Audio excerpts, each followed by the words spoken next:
Hi everyone, so today I thought I would talk about females with autism or Asperger Syndrome, female Aspies. I really don't like saying Aspie. Anyway, so as a lot of you know, obviously I'm a female and I was diagnosed with Asperger Syndrome when I was 18 years old.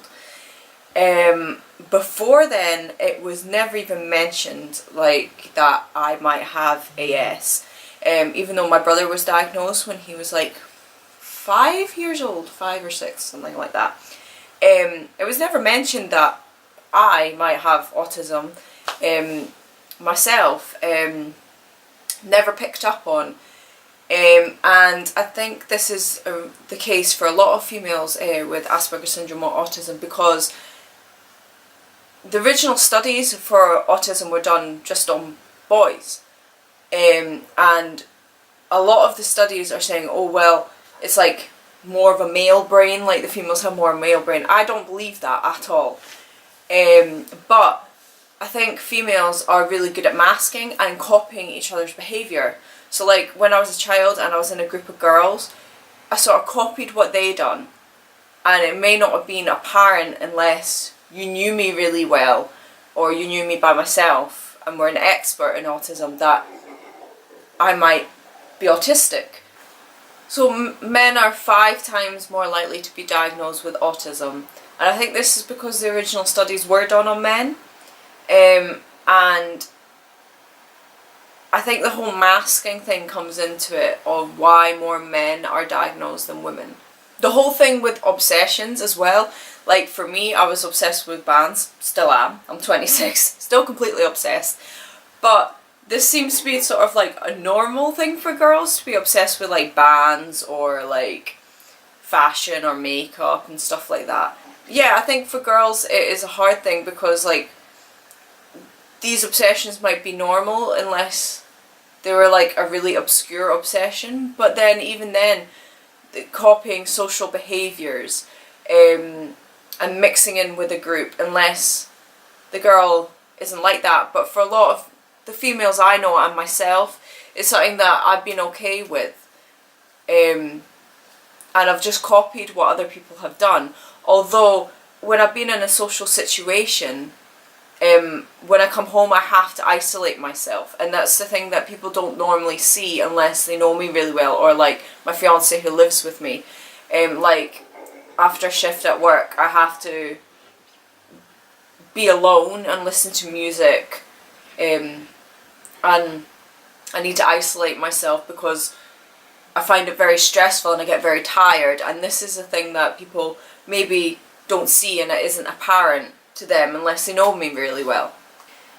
And I'm reading something here and it says, in the beginning, when Hans Asperger in 1944 originally thought that no women or girls were affected by autism. I don't think that more men are affected. I think that maybe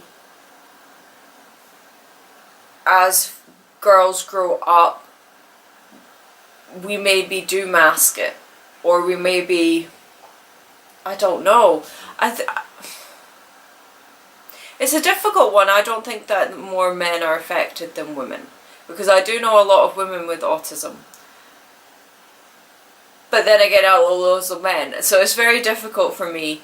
I do think that maybe masking it is a massive factor. I was watching a programme, I think it was Channel 4 who done it, and it was it Am I Autistic? Was that what it was called? Anyway, and there was a group of girls and they done speed dating, and then they asked the boys at the end, do you think, like, what one of these girls do you think are autistic? And all of them were, but all the guys thought none of them were. And the girls were sitting there and they're like, yeah, but when I go home I need to isolate myself to kind of process what's happened, and I'm very tired because I was like trying to put on an act, if you will. And I think that has a lot to do with it. I think girls are much better at maybe hiding how they're feeling. I think that's got a lot to do with it. I think there needs to be a lot more research done with females with autism, because not that I think that more girls should be diagnosed, but I think having a diagnosis can access like help, especially with mental health conditions like depression or anxiety.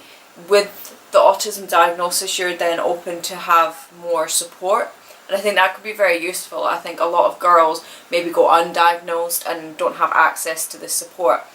I think autism does kind of show itself differently in females due to the masking, but also I think in the masking, although it can help professionally and in social groups, I think it can do a lot of harm in the fact that you're trying to camouflage maybe who you are or your brain. And I think, like, for me, I used to try to fit in to the point where I wasn't myself, and I don't think that done me any favours with my anxiety and depression. And I think if maybe I had had my diagnosis a lot earlier, I think that would have been beneficial to me, especially in school. And I wouldn't have felt so isolated and feel that I had to be someone else. But then again, I didn't have the diagnosis, so would it have made a difference? I think it might have, but it might not have, because a lot of people that I talked to that were diagnosed younger said they still felt the same way. So I think it is a very difficult topic, and especially with females with autism. So I want to ask any female Aspies out there, how did you find growing up, and when were you diagnosed? Was it like me and at 18 years old, like later on in life? Are you the same as me and you mask the difficulties with social interaction, especially at work and meeting new people? Are you like that? Because I think it is quite a common thing, but I've not really spoken to many female Aspies to see how they feel. I've just seen obviously on the internet like the research and programs on telly about autism. But yeah, I think it is quite a common thing, and I think it needs to be talked about more.